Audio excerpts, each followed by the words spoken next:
Oke, Assalamualaikum warahmatullahi wabarakatuh. Waalaikumsalam warahmatullahi wabarakatuh. Perkenalkan, kami dari kelompok 2. Kami akan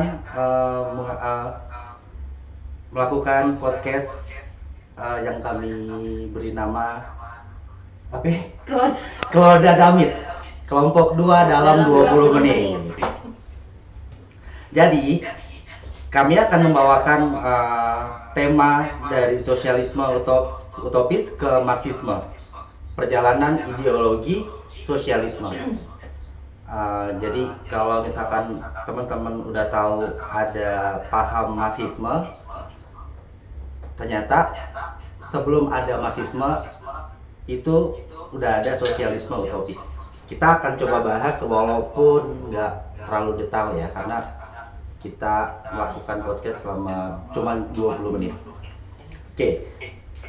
Jadi hari ini kita akan membahas topik yang sangat menarik, perkembangan mazhab sosialisme dari era pra-marxisme hingga munculnya marxisme. Ya, betul banget. Nih, banyak orang yang dengar tentang marxisme mungkin ya nggak tahu sebelum perjalanan marxisme itu ada yang namanya sosial utopis. Yes. Nah, segmen satunya adalah apa itu sosialisme pra-marxisme. Jadi, sosialisme pra-marxisme adalah gagasan sosialisme yang muncul sebelum Karl Marx dan Friedrich Engels memperkenalkan pandangan mereka. Sebuah utopis sering digunakan untuk menggambarkan mazhab ini. Ya, benar. Saya tahu salah satu tokohnya itu ada Charles Fourier. Yes. Si Fourier ini punya pandangan, dia percaya bahwa masyarakat ideal itu bisa dibentuk melalui kerjasama dalam komunitas kecil yang disebut Phalansterie. Nah, di sini si Fourier ini ngebayangin di mana dunia tanpa adanya persaingan ekonomi. Dan di mana semua orang itu bisa bekerja sesuai dengan minatnya masing-masing, gitu, sesuai passion mereka lah. Nah, tapi pada di akhir pembukuan keuntungan ini dibagi menurut prestasi kerjanya masing-masing. Dalam angan-angannya si Fourier ini mau mazhab ini tuh berkembang secara perlahan, tapi masuk ke seluruh penjuru dunia dan seluruhnya dipersatukan menurut tata hierarki di bawah satu pemerintahan dunia. Jadi mungkin kalian semua yang nonton pengen tahu nih lebih dalam siapa sih Charles Fourier ini, kalian bisa baca bukunya yang judul Theory of All Movements yang terbit di tahun 1808. Gitu guys. Ada juga Robert Owen, ini muncul di tahun 1771 sampai dengan 1858. Nah, Robert Owen ini seorang pengusaha dari Inggris nih. Jadi dia mencoba menerapkan gagasan sosialisme di praktik nyata. Nah, dia mendirikan komunitas-komunitas pekerja dengan kondisi kerja yang lebih manusiawi, seperti di New Lanark, Skotlandia. Owen juga di sini membangun pabrik nih sebagai model untuk perbaikan kesejahteraan para pekerja. Nah, ini sebagai disebut paralelogram. Jadi untuk ide-ide Owen sendiri tentang gerakan sosialis ini bisa dilihat juga dari bukunya di The New View of Society. Sementara itu ada Henry de Saint-Simon berpendapat bahwa kemajuan teknologi dan ilmu pengetahuan harus dikelola oleh kelas kerja dan ilmuwan untuk menciptakan masyarakat yang lebih adil. Tuh. Oh, berarti yang menjadi ciri utama dari para tokoh sosialisme utopis ini adalah pendekatan mereka yang cenderung idealis. Iya, betul. Mereka memang idealisme mereka memang tinggi, tapi secara teori praktis tidak bisa direalisir. Namun mereka percaya perubahan bisa terjadi melalui persuasi moral tanpa memperhitungkan dinamika kekuatan kelas. Oke, di sini teman-teman mungkin ada yang mau bertanya, karena kita podcast kali ini dilaksanakan secara live ya. Iya. Secara live. Live. Mungkin ada yang mau bertanya teman-teman? Lanjut. Nggak ada ya? Oke, kita masuk segmen kedua, peralihan Marxisme. Nah, di sini Karl Marx sama Friedrich Engels ini baru masuk di masa Marxisme ini. Mereka itu ngelihat sosialisme utopis itu sebenarnya lemah menurut pandangan mereka berdua ya. Lemah kenapa? Karena sosialisme utopis ini terlalu bergantung pada mimpi, angan-angan sama moral sih, gitu sih yang saya tahu. Oke, dalam manifesto The Communist Manifesto pada tahun 1848, Marx dan Engels mengkritik pendekatan utopis sebagai tidak realistis. Mereka memperkenalkan materialisme historis yang menekankan bahwa perubahan sosial terjadi melalui konflik kelas antar burjuasi dan proletariat. Ya, berbeda ya dengan sosialisme utopis ya. Marxisme ini berakar pada analisis ekonomi. Ya. Si Karl Marx ini ngelihat kapitalisme ini sebagai sistem yang secara intens lebih menindas ya, lebih menindas gitu. Nah,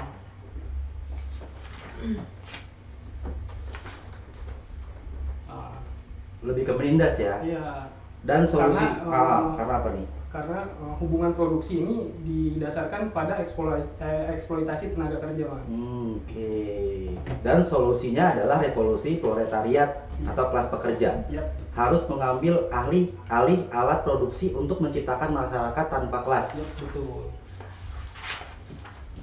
Intinya sih kalau sosialisme pra-Marxisme bicara soal utopia, Marxisme sendiri kan atau dari Karl Heinrich Marx ini dari tahun 1818 sampai dengan 1883 bicara soal bagaimana nih perubahan itu terjadi melalui perjuangan kelas, yaitu konflik antara kelas tertentu nih.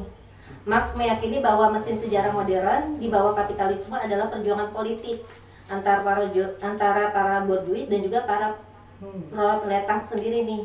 Kalau menurut kalian gimana nih? Oke. Ini tuh kalau tahu skinhead Yep. style tuh kan dia berakar dari kelas pekerja. Iya. Terus ada juga kalau di Inggris namanya moods. Moods itu para pekerja, kelas pekerja yang berpenampilan layaknya borjuis untuk berpesta saat weekend. Jadi tuh Betul. mereka banyak banget pergerakannya. Ini seru nih, karena zaman dulu mereka memikirkan sesuatu untuk masa depan. Betul. Bengong dikit, mikirin masa depan. Iya. Kalau sekarang bengong dikit bikin TikTok ya. Iya. Bengong dikit mau Jenis lagi. bingung juga kalau zaman sekarang. Bingung dikit, Betul. iya kadang Betul. ada Gabut waktu dikit ya. gabut dikit bikin bayar Bikin. pinjol. Iya. Karena pemerintah nyuruh mahasiswa untuk bayar kuliah pakai pinjol. Ya, betul. Ini bukan solusi, ini malapetaka. Tapi kalau zaman dulu tuh udah keren-keren banget sampai mereka akhirnya bikin pergerakan anti fasis. Iya. Kalau di Indonesianya Tan Malaka sih, Tan Malaka sih. Iya. gila sih. Kalau menurut gue tuh Tan Malaka sih. Gue tahu Tan Malaka ini dari bukunya yang judul The Near of Republik Indonesia. Anjir, pinter banget sumpah. Menuju Republik Indonesia. Wih. Buku ini ditulis tahun 1927. Indonesia ini merdeka di tahun 1945. Jadi sekitar 18 sampai 20 tahun sebelum Indonesia merdeka, dia udah mikirin nih konsep negara ini. Dan ini juga menjadi salah satu referensi Bung Karno ya. Yes. Kenapa negara ini jadi negara republik gitu. Jadi situ. Seharusnya jadi bapak nasional dia juga bisa. Enggak, kalau Tan Malaka itu Bapak Republik dia. Wih, Tan Malaka Bapak Republik. benar-benar keren. Kalau bapak pluralisme siapa? Bapak pluralisme Indonesia siapa? Ayo, Siapa? siapa? Ayo. Siapa ya? Ayo. Karl Marx bukan? Wah, Indonesia. Dan siapa? Siapa? Iya begini-gini nih. Tapi pinter. Gus Dur. Gus Dur. Selamat pagi. Hah, payah kuliah zaman sekarang nih. Harus banyak-banyak baca berarti guys.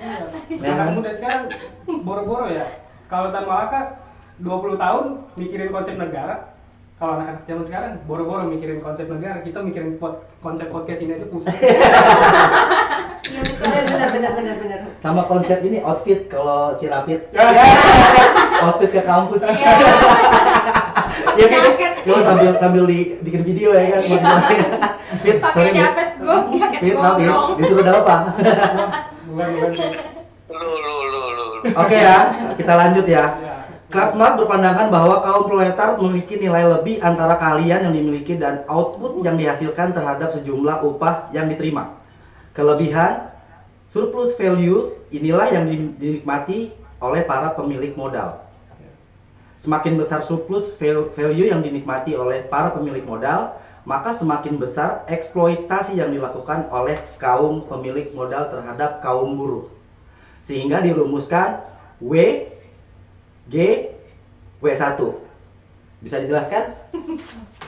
Ibu Nova? Yaitu barang W itu barang atau ware, dikurang uang. G itu. G itu uang gel, W1 itu komoditas lainnya. W dijual untuk mendapatkan G yang digunakan untuk membeli komoditi lainnya. Jika dibandingkan dengan kapitalisme, ketika dana modal G diolah menggunakan tenaga kerja dan alat-alat produksi G, sehingga hasilnya dijual lagi menjadi modal G1 atau dengan rumus G, W, G1. Oke. Nah, oke. Dari segmen kedua mungkin teman-teman ada pertanyaan. Lanjut. Ih, bengong baik. Nanya apa? Nanya. Woi, Mas Sobat, Mas Andika, Mas Opan nih, kopi dulu lah. ayo Seruput kopi dulu. Mas Sopan nih, lanjut dulu panutan. aja. Lanjut dulu belum ada pertanyaan Mas Andika. Lanjut aja. Oke, siap. Berarti kita masuk segmen ketiga ya. Relevasi kedua mazhab hari ini. Wih. Pertanyaannya sekarang, apa relevasi sosialisme, pramarxisme, dan marxisme di zaman modern? Dava. Berat nih pertanyaannya. Relevansi terhadap perkembangan masa kini ya, zaman modern ini ya. Yes, betul. Menurut gua sih, menurut saya nih, sosialisme utopis ini tetap relevan sampai sekarang karena gagasan mereka. Tadi sempat saya bilang kan, jadi mereka itu mengandalkan kerjasama dalam komunitas-komunitas kecil. Nah, di dalam komunitas itu bisa terinspirasi gerakan kayak Kaskas atau koperasi modern, ya kan? Atau juga arisan mungkin kayak komunitas ibu-ibu arisan RT01 gitu kan. Udah, gitu sih. Sementara itu kalau untuk marxisme sendiri jadi menjadi landasan analisis nih untuk memahami ketimpangan ekonomi global dan juga perjuangan kelas. Jadi teori eksploitasi tenaga kerja Marx masih digunakan untuk menjelaskan fenomena seperti upah murah nih di negara berkembang sekarang. Nah, kalau menurut Nova gimana? Tentu saja. Gimana? Tentu saja.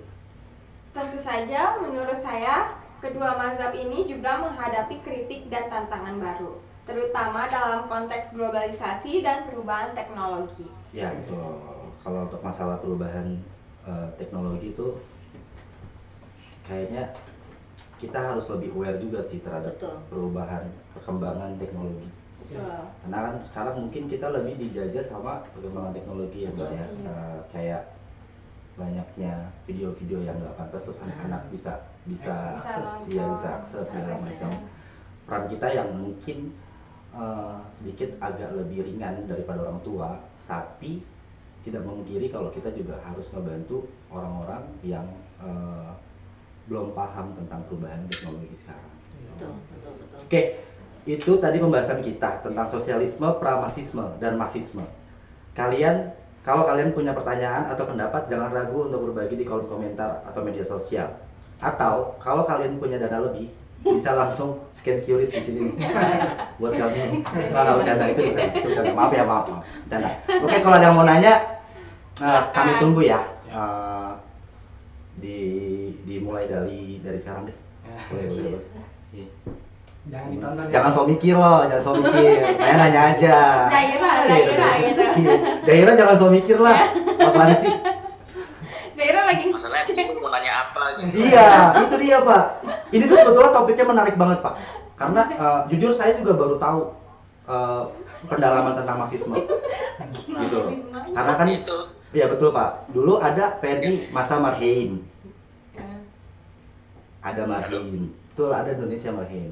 Itu pecahannya dari PDI atau pecahannya TKI sebetulnya yang dibuat sama Bapak Karno. Gitu. Wah, Baru Pak. tahu gue. Wah, itu tuh harus baca. Itu keren banget. Kita sambil makanya kan sampai detik ini kan sebenarnya kan mau negara manapun yes. itu kan saling berlomba-lomba kuat-kuatan pengaruh antara dua kubu, Betul Pak. Betul, Pak. Betul Pak. liberalis dan sosialis. Nah, cuman sayangnya yang selalu diekspos untuk dilemahkan adalah sosialis. Ya. Liberal yang dimana ketua liberal itu adalah Amerika Serikat itu dibuat seolah-olah kuat, padahal yang lemah juga sebenarnya. Betul Pak. Secara kalau kita mendalami juga banyak beberapa kelemahan di Amerika Pak. Iya. Betul setuju. Coba minyak bumi di stop dari Iya. ekspor ke Amerika Serikat, hancur Amerika. Dimana industri-industrinya kan mengandalkan minyak bumi semua. Betul. Coba Freeport kita cut ya Pak. Kan udah jadi Indonesia. Selesai tuh Freeport tuh. Banyak makanya. Nih teman-teman harusnya lebih aware nih sama pelajaran ini karena ini keren banget sumpah. Ini bukan ngejilat ya, tapi memang ini memang ini pakemnya kalau ya yang penting kan saya nilai bagus ya Pak. Saya rangkul Pak. Tapi memang ini saya sangat tertarik Pak dari dulu Pak. Karena ini jadi landasan saya untuk bersikap dalam dunia kerja juga Pak. Dulu. Saya sama-sama kita belajar. Betul Pak. Wah, teman-teman ada yang mau nanya atau teman-teman bisa ngetik di grup ya. Nanti biar kita jawab.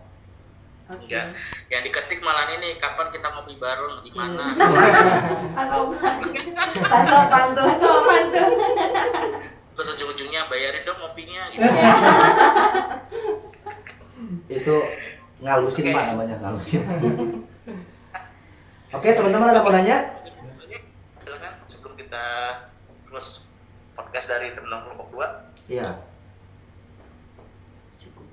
Karena kalau udah demit nih, Kalau ada Kalau udah demit, kelompok 2 dua, dalam 20 menit. menit. Nggak bisa lebih nih. nggak bisa Maaf. lebih, nggak bisa lebih. sesuai dengan itu. Iya. 20 menit. Karena kita bayarannya per dim Pak, per menit. Yes.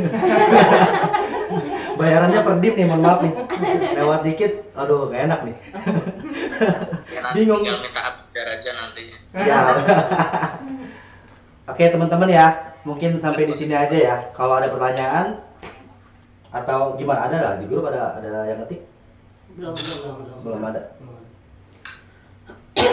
Mungkin mau nanya tentang seputar Indonesia, gimana dulunya juga sebetulnya masuk juga. Karena nggak jauh-jauh mereka itu mengadopsi pandangan-pandangan ini ya. betul. Marxisme Marxisme sama sosialisme. Itu loh. Oke, di close. Silakan. Oke, baik ya teman-teman semua, Bapak terima kasih atas kesempatannya untuk kelompok 2. Mohon maaf bila mana terdapat kesalahan atau kekurangan ajaran dalam bersikap atau berucap. Kami hanya menjalankan tugas sebagaimana baiknya. Kami tutup. Wabillahi taufiq wal hidayah. Wassalamualaikum warahmatullahi wabarakatuh. Jangan di subscribe ya. Jangan di-subscribe, apa jangan ditonton please. Ini Jangan aib. ditonton. Dadah. Dadah. Baik, terima kasih Mbak Dafa, terus siapa lagi nih? Mbak Rangga. apa ya? Ya. Ya, Rangga dan Pak. teman-teman semuanya, Mbak Nurul, semuanya atas podcast pada hari ini yang membahas tentang sosialisme pra-Marxisme dan sosialisme Marxisme. Sebenarnya karena keterbatasan waktu aja ya, jadi apa yang disampaikan oleh teman-teman kelompok 2 sangat terbatas sekali.